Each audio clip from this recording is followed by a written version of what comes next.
And I'm going to be honest with you up front. This is not going to be much of a sermon.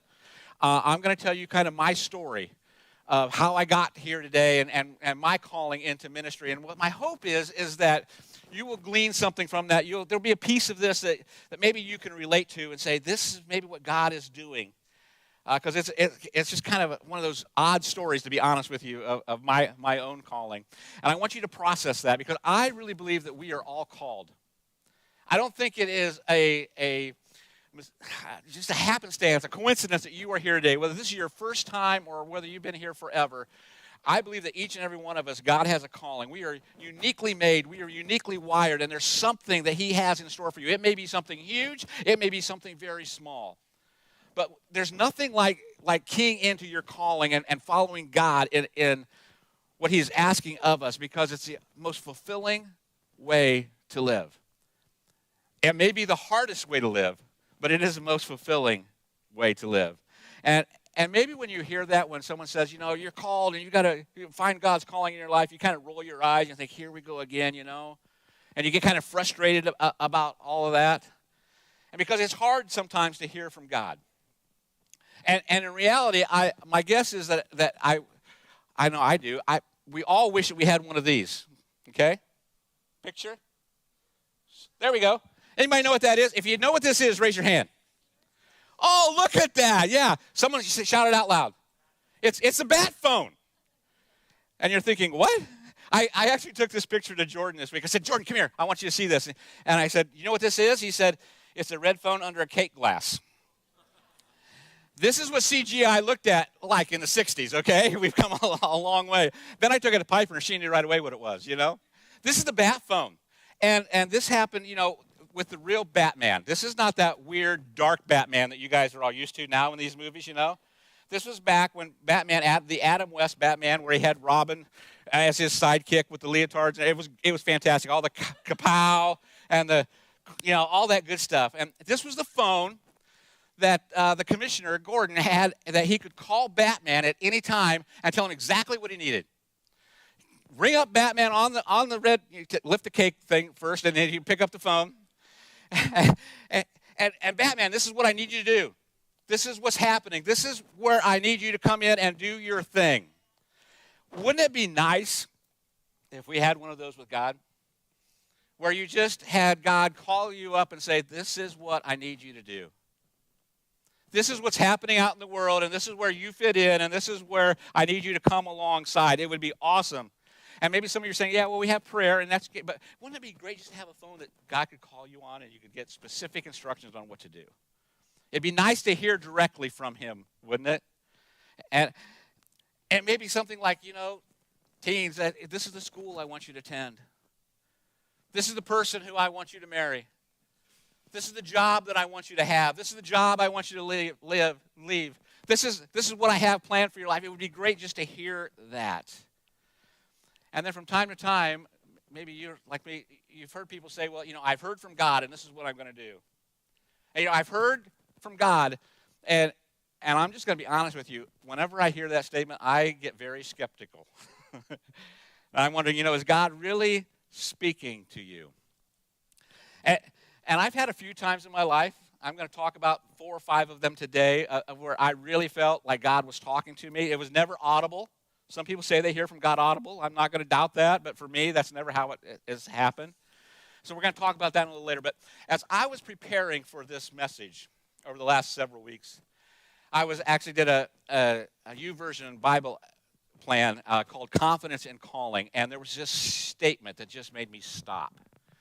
And I want to read it to you here. It says this: when we respond to what God is calling us to be and do, we will not have what it takes or have enough.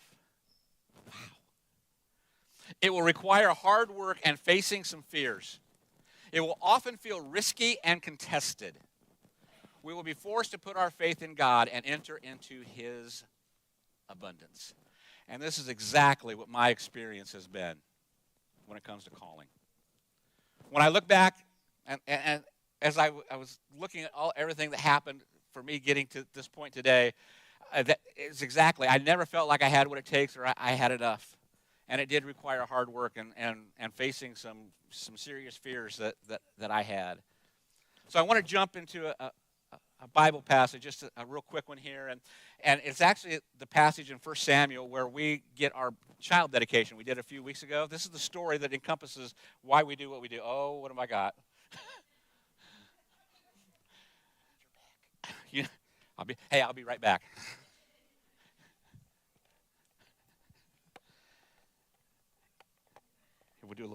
Let's do a little dance.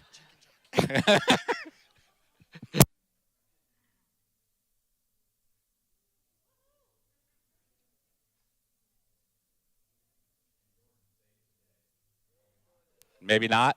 Oh, there we go. Jordan Chitwood, ladies and gentlemen. I want you to know, in our prayer time beforehand, we always joke about this. We said, what could possibly go wrong today? Forgetting a song, batteries going bad, what the heck. 1 Samuel chapter 3, verse 10. Samuel's mother was Hannah, and she was barren, and prayed to God that she could have a child, and she finally conceives, and she actually takes Samuel to Eli, the priest at the time, and hands him over at 4 years old and says, here, you raise him. I think that's a great plan. But anyway, says, God gave me this, and it's not mine to keep, and here, Eli, and so he's raised there, and so the story starts in verse number 2. It says, one night Eli, who was almost blind by now, had gone to bed. The lamp of God had not yet gone out, and Samuel was sleeping in the tabernacle near the ark of God. Suddenly the Lord called out, Samuel. Yes, Samuel replied, what is it? He got up and he ran to Eli.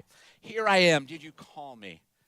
And I love this because he doesn't recognize it's God's voice, and he gets up immediately and he runs to somebody that he knows. He runs to somebody who is in service. He runs to somebody, and I hope that each and every one of us has somebody, a friend, a mentor, somebody that we can run to.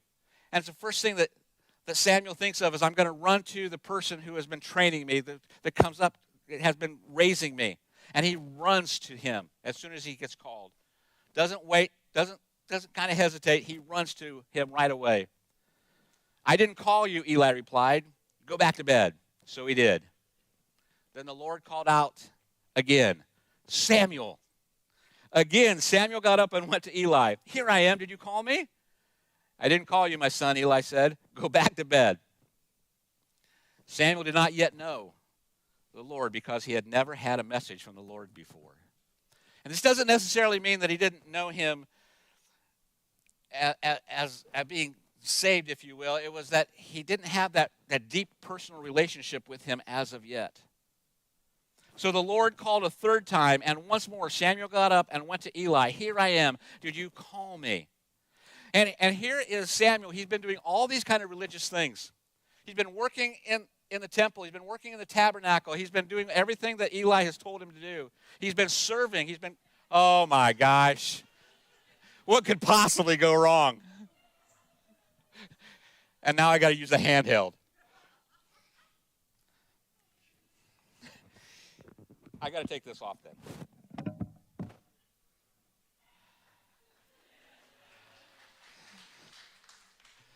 Bruce, I hate you.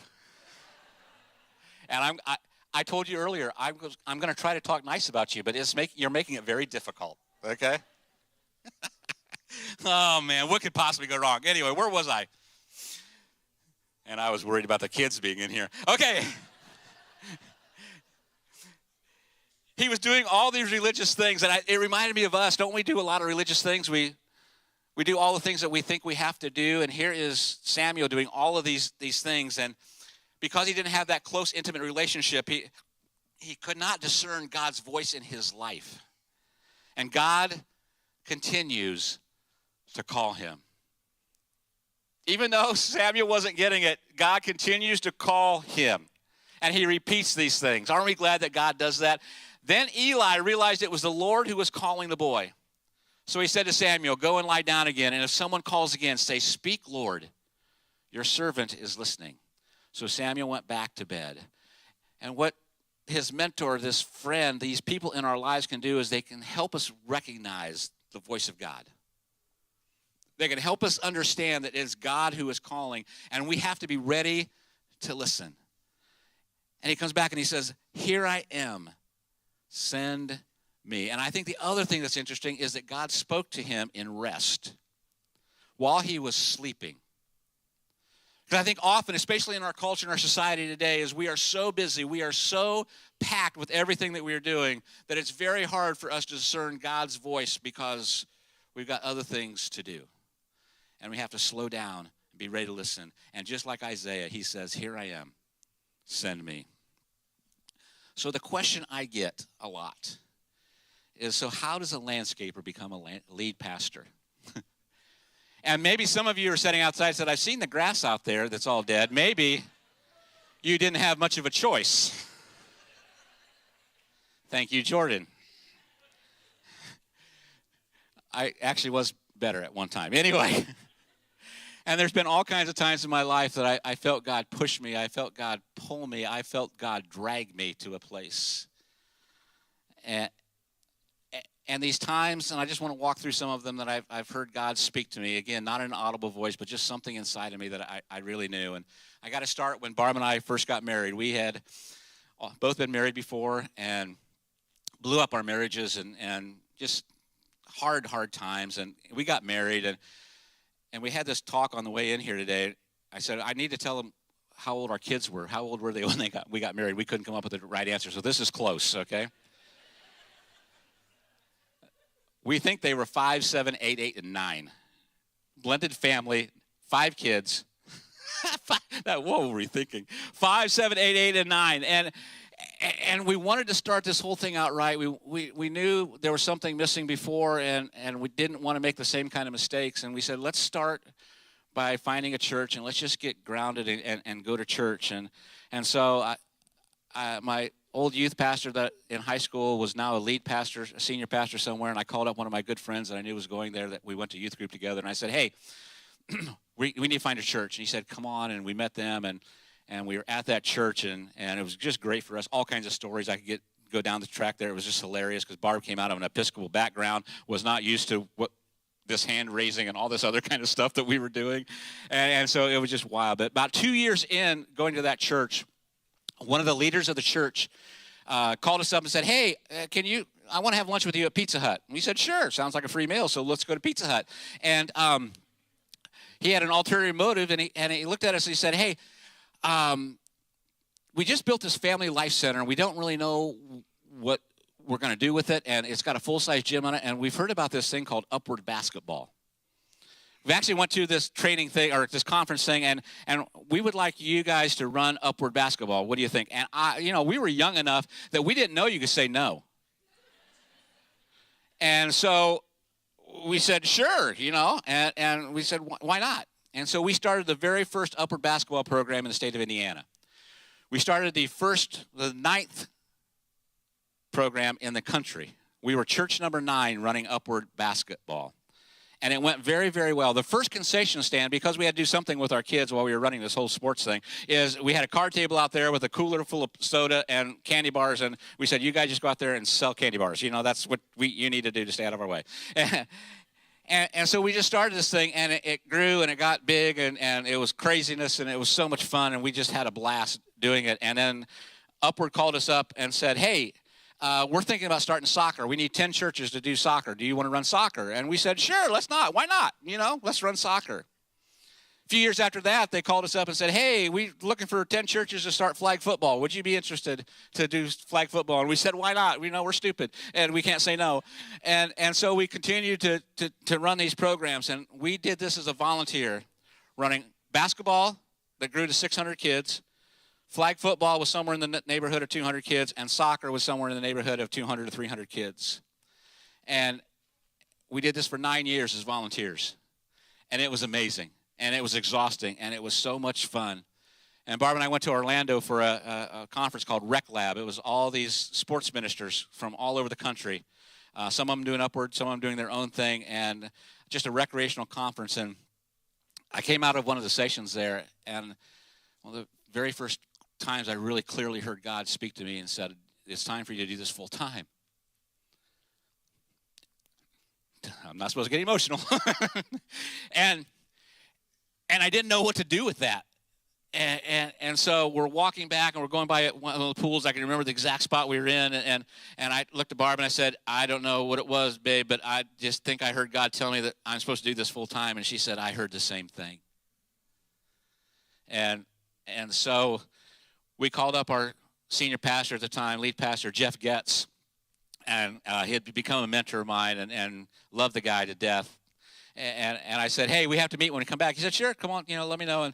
And so I sat in his office. I said, Jeff, I have no idea what this means, but I really feel like God has called me into ministry. I'm supposed to be doing sports ministry, and I don't know what it means, but we're going to follow this path wherever it leads us. And he looked at me and he said, it doesn't surprise me. And if you're going to do it, you're going to do it here. In the middle of a budget year, no position, he puts me on staff. It was wild. And so we just started continuing doing upward, and it continued to grow. And the church, I loved the staff there. There were several of us on staff. And I'm thinking, man, this is how God works, man. Isn't this awesome? He has called me into this, and man, I love these guys. We're doing ministry. It's incredible. It's absolutely amazing. And things were growing, and it was so much fun. And then it all started to unravel. There was a ministry philosophy difference between our staff and what the boards were at that time. Great people on the board, friends to all of them to this day, but there was this thing clashing all the time. And you get to start seeing a different side of church at that point. And Jeff, the lead pastor, left and went to the national office, and our executive pastor left. There was two youth pastors, a middle school youth pastor and a high school youth pastor, who were like brothers to me. Loved them to death, and they both left. The children's pastor left, who had just been there less than a year. Office manager had already gone, and there I was. It was just me, the last of all those staff members. And I'm sitting here thinking, seriously, God? This is how it works? You call me into this, things are going fantastic, and the whole thing falls apart. I could have stayed and actually made some real money in the job that I had. We were doing pretty good. And I was mad. And I was alone. I was wrestling with God and asking, man, why would you do this? I wanted out badly. And I looked, and I chased some things, and things just weren't working out. And I thought, why is this happening? And I remember praying one night, and I finally got to the point that God humbled me enough. I said, God, if this is where you want me to stay, I will stay. I will do whatever you ask me to do. I will be here at this church for as long as you want me to be. Whatever you want, even if I don't like it. And the next day, seriously, I'm not kidding, the next day, I get a phone call from Upward Sports. And they asked me to become a regional representative. And I'm thinking, God, is this how you work? I mean, and they offered me this job, and I was supposed to start and help these programs, start new programs. And when I first started, I was taking everything from Indiana all the way to the East Coast, New York, Pennsylvania, you name it. We had it all out there, and it became my dream job. I would go to these churches, and I would meet these pastors who were struggling and wanting to bring this sports outreach so they could reach new people in their communities. I met all kinds of pastors who were struggling with these boards, and I was able to, and all my experience that I had at the last church, I was being able to use and help these churches and these pastors navigate some of this. And I'm thinking, this is why God did it. I ended up just here in Indiana and Michigan taking care of 200 churches, and I was speaking at other churches coming in, telling them how to use sports ministry. We were doing conferences all over the country, from Dallas to Seattle, you name it. I was flying here and there and speaking at these conferences. It was fantastic, man. I loved what I was doing. It literally became my dream job. The last year I was there, we had 3,000 churches in sports, 548,000 kids playing sports, and it was absolutely amazing. And when I got called to go to Upward, we knew our time was over at the other church, so we started looking, and we started processing what are we going to do, and we started going from church to church to church looking for churches. This went on for about 6 months, and finally Barb set me aside, looked at me in the eye, and said, "You will find me a church." And so my boss at Upward is actually having us do research in our areas of churches that had requested information about Upward but had never implemented a program. And I was going through and I was looking, and this church came up called Crossbridge. And so I said, here's a church. So I started researching them. And this was before the internet was really big with all the websites and everything. And I started looking at this church, and I read the bios of the pastors, and I got so excited about what their mission and vision was. And so I called Barb up and I said, honey, I found us a church. She said, really, where? I said, on the internet. And that was her response also. And that time, you just didn't find a church on the internet. And she said, what are you talking about? So anyway, we went, and it was the 1st of January in 2006. And Dan Chitwood, the lead pastor at the time, was up talking about the mission and vision of church. And I looked at Barb and I said, we are home. And this is it. Because everybody's asking me, well, what are you looking for? And I said, I don't know, but I'll know it when I see it. And there was just something there, and there was no question that this was it. And you know what I told her? I said, honey, this is going to be so great. They're a portable church. We'll never have to run sports ministry. It's going to be glorious. Oh, I love it. We were there for a little while, and Dan gave this sermon on using your gifts. And we just felt convicted, and we said, we got to tell them. And so we met with Bruce and Dan at Logan's, and sitting there having lunch with them, and I kind of explained what we did, and they kind of knew, but, this is what it is. I said, you talked about using your gifts. This is what I think we need to do. And they were not sold at all, either of them. They said, well, we can try it one time. Come to find out, the person from Crossbridge who requested the information, they had actually fired. That's how it works, And so we tried it this one time. It was fairly successful, and, there it just kept growing, and we said, yeah, hey, this thing's working, and so we just kept adding things, and it was great. And Dan had asked me to preach sometimes. He was one of those guys that could get you to do anything, I had no interest. He said, I'm not talking about preaching about sports. I'm talking about you preaching. And I said, that's not me. And he said, no, I think you really should do that. He actually almost had me talked into running the Chicago Marathon one time. Yeah, I know, that's funny. It doesn't stop there. It was not only running to the Chicago, it was not only doing the Chicago Marathon, it was actually running to Chicago to do the Chicago Marathon. That's the kind of guy Dan was,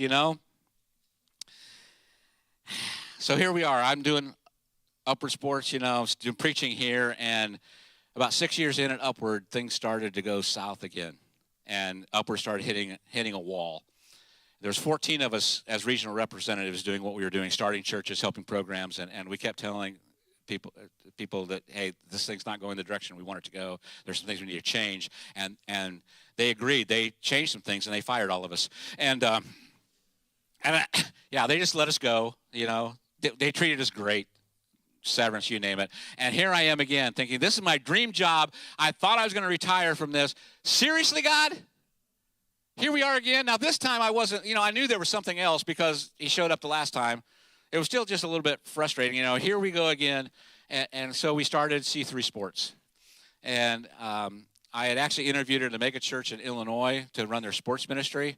They saw that I was doing so much teaching. They said, we're not going to hire you to teach, but we, be interested in you coming and doing our sports thing. Didn't feel like God was leading me there. I had a very good friend of mine who was going to plant a church in Missouri. He wanted me to come and run sports there and help him plant that church. And I told him, I just don't feel like I'm released from Crossbridge yet. I don't know what to do. And so Dan and Bruce and I devised this plan that maybe we could make a little bit of money out of this whole sports thing. And so Barb and I sold our house, downsized, sold all kinds of stuff because we knew we weren't going to make any money, and we just started C3 Sports and kept on going and going and going. And it was amazing. And then I was asked to officially come on staff here and become a pastor. And we had just moved into the shed. I think we got a picture of this. I love this. Maybe we do. There we go. Look at that. That was the staff at the time. Look at those carpenter pants. That's awesome, For those of you who don't know who Dan, can you pick out Dan in that picture? And then obviously, myself, Trevor, Brenda's always excited about everything we were doing here. And Bruce, who can't get my microphone right. I remember that day. We were so excited, man. It was so cool. We were just gonna move into here, and time of our life, felt like everything was going great. And then the vote came up on Monday, December 16th, 2013, in the business meeting, and you all that were here voted me in to become a pastor on staff here officially. And then I started ordination after that. It was amazing. That was a Monday night. And Dan stood up here on the stage, and he talked about how excited he was that I was joining staff and that God had something in particular for me, and that he believed, and he was so excited, and that God was up to something. And I couldn't wait for the future. And I thought, here it is. God did it again. It was absolutely amazing. And on Tuesday, Barb and I were on our way to Cracker Barrel for dinner. It was probably at 4 o'clock, I don't know. And I got a call from Bruce. And he said, hey, can you get over to Dan's house right away? He said the EMS has been called and there's something going on. And Barb and I were the first ones there. And I found Kim upstairs, and the paramedics were up there. Kim is in tears, and it took me a little while, and I realized that Dan was gone. And Kim was there, and I gave her a big hug, and she just kept saying, this isn't supposed to happen. This isn't supposed to happen.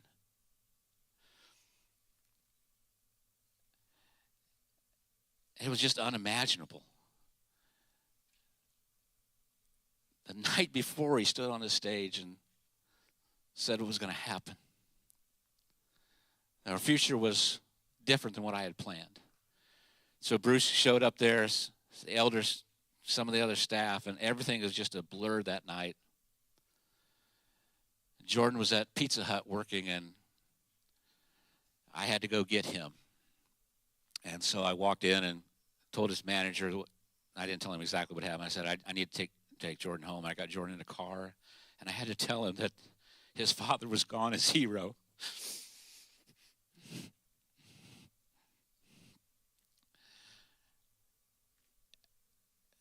It was challenging, to say the least.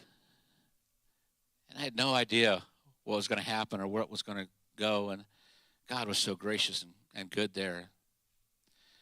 And so eventually the elders met with Bruce and me and asked if God was calling either of us to become the lead pastor, if we had heard God ask us to. And I spoke up right away, and I said, absolutely. I've heard God very clearly say that Bruce should be the lead pastor. I was convinced, man. I don't know if I heard it or not, but I wanted nothing to do with that stuff, you know? And he said, yeah, it was obvious, and as long as we would share the teaching, and that's when Bruce and I became the co-teachers here on Sundays, and it's been really cool. And the amazing thing was that Indiana Ministries, our national office, the Church of God, told us that we can expect a pretty heavy hit. The churches don't go through something like this without taking a very hit, and we didn't miss a beat. God was so good and so gracious, and just kept on growing, and it was amazing. And through all the sadness, through all the things, it was so cool to see God's protection and hand on everything that we did. And 7 years later, I had my sabbatical, and took off for a month, and Bruce and I met at a Mexican restaurant. Have you noticed that we always meet at restaurants? And just to kind of debrief, and he said, well, what did you hear? And I said, I honestly, it was great to be away. I feel refreshed, but the only thing I really heard was God tell me to finish strong. I don't know what that means, but yeah, that's kind of what I heard. And we started this conversation, and Bruce had already been thinking about stepping down. And so we walked through that process, and Bruce said, I think it's time for me to go a different direction, and it's time for you to take over. And so in December of 2019, there was a vote for me to become the lead pastor. And you've all voted me to become lead pastor. Why, I have no idea. And 2020, man, I wanted to hit the ground running, and I looked at the people, the mentors in my life, the leaders that I had with Jeff Getz and Dan Chitwood and Bruce Colbert, and I watched how they lead. They were amazing mentors to me. I learned so much under each and every one of them, and it was kind of overwhelming, and I thought, I got to lead like them. And so staff still makes fun of me for this, okay, to this day. And so one of the first staff meetings we had in the beginning of the year in 2020 is I had all these big white papers up on all over the room, and I had our staff. Jake's over here laughing at me already. And so I said, here's what we're going to do. We're going to go and talk about our job descriptions. We're going to look at everything that we do here, and we're going to say all the things that we love about our job, all the things we hate about our job, and see how do we help each other, how to become even more of a team. And they begrudgingly started doing it, they laughed at me, and like I said, they still laugh at me to this day. And then we started hearing these rumors of this COVID thing. And I'm thinking, seriously, God? What in the world are you thinking? And so we started processing all of that, and, the going outside and how we're going to handle all that. I made this prediction that by June 14th of that year, we'd be back in the building. Yeah, that wasn't even close, And I honestly really started struggling, especially towards the ends of COVID, of leading and what I was supposed to do. And I kept praying and listening to God. And one of the other times that I really heard God say something to me, he said, I have you here for transition. You don't need to be a Jeff Getz. You don't need to be a Dan Chitwood. You don't need to be a Bruce Colbert. Just take the next step. And so that's what I kind of leaned into. I just settled in and started trying to take next steps. And I thought, well, yeah, transition, that makes perfect sense.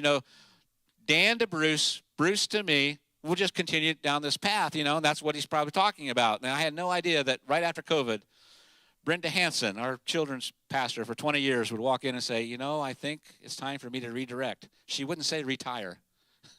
She refused to use that word, but she said, it's time for me to redirect. And I thought, oh, okay. About this same time, Barb and I started having conversations that maybe it's getting close for her to try to step back from C3 Sports and retire. And the more we talked about it, the more we realized that that's exactly what we're supposed to do. So Barb, after 27 years in the sports ministry field, 6 years on staff at Crossbridge, decided that it was time for her to retire. Another transition. And then I get a phone call one night, and Barb I don't know where she was. She's out somewhere, and it's Courtney and Trevor. And they said, can we come over and talk? I thought, this cannot be good. I'm reading a book here, and they walk in and sit down, and Courtney's almost in tears immediately. And Trevor says, I think God's telling me I've got to step down as the youth pastor here. And I took my book and gently tossed it to the side across the room and hit something.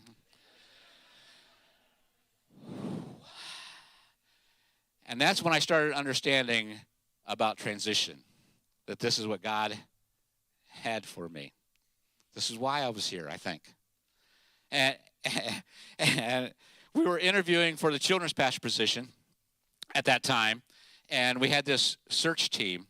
And Marissa was feeling like she was being called someplace and into ministry, what have you. So she had applied for the ministry position of the children's pastor, and we had an interview set up to interview her. And I think it was a Friday night, and I get this email from somebody with a resume on it, and it's Piper Cohen. And I'm looking at this resume, and I'm thinking, this is too good to be true. And so I text Betsy Beers, who's also on our elder and on the search team committee. I said, did you see the? She said, no. And I said, go look at it really quick. And so we did, and she texted back and says, is this for real or someone kidding us? And I said, no, I think it's really real. And so we stalked Piper and Harry from that weekend, man. I mean, we were on every Facebook, social media, you name it. I went on LinkedIn, Harry, I'm sorry. And we knew everything about them.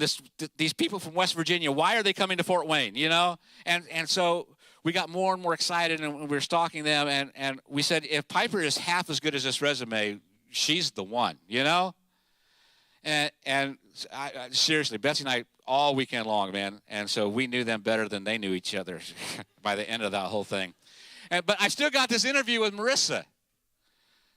I'm thinking, we're probably going to hire her, but, and this is probably the clearest time God has ever spoken to me. and he said, Marissa is going to run C3 Sports for you.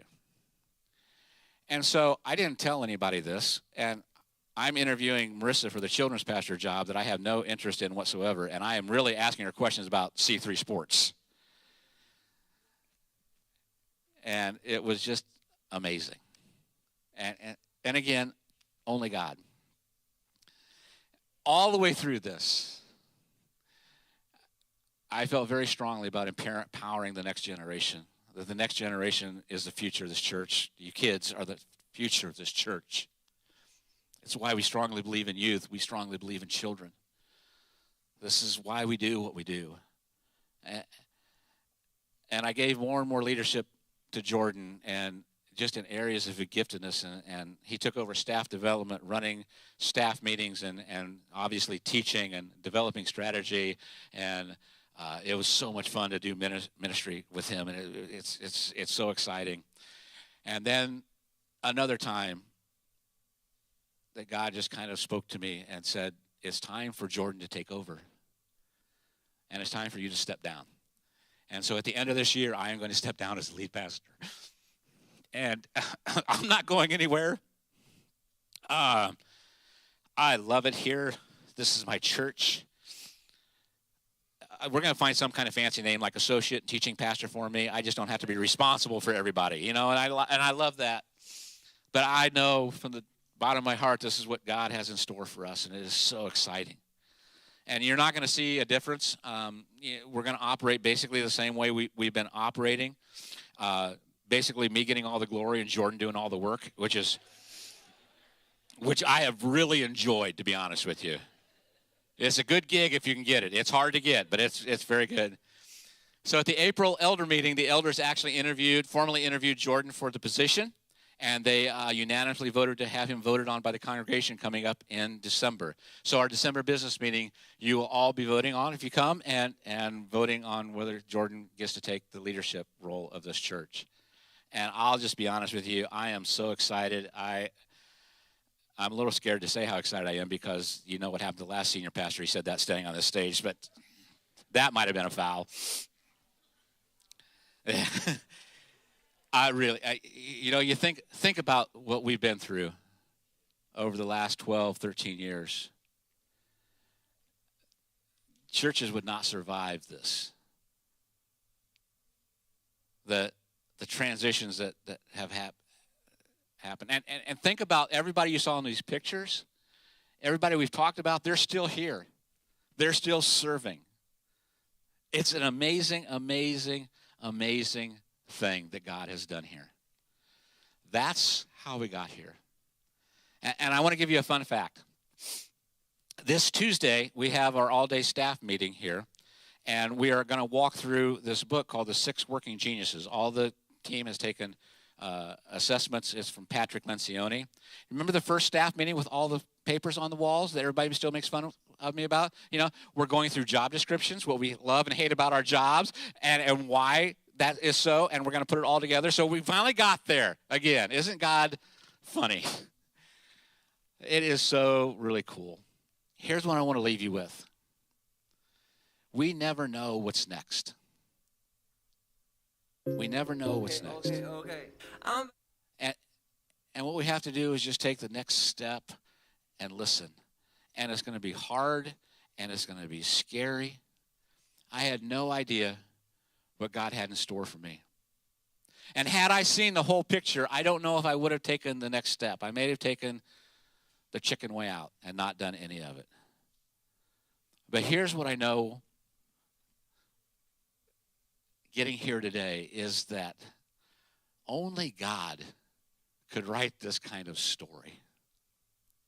And I am so honored and privileged to have a small little piece of it.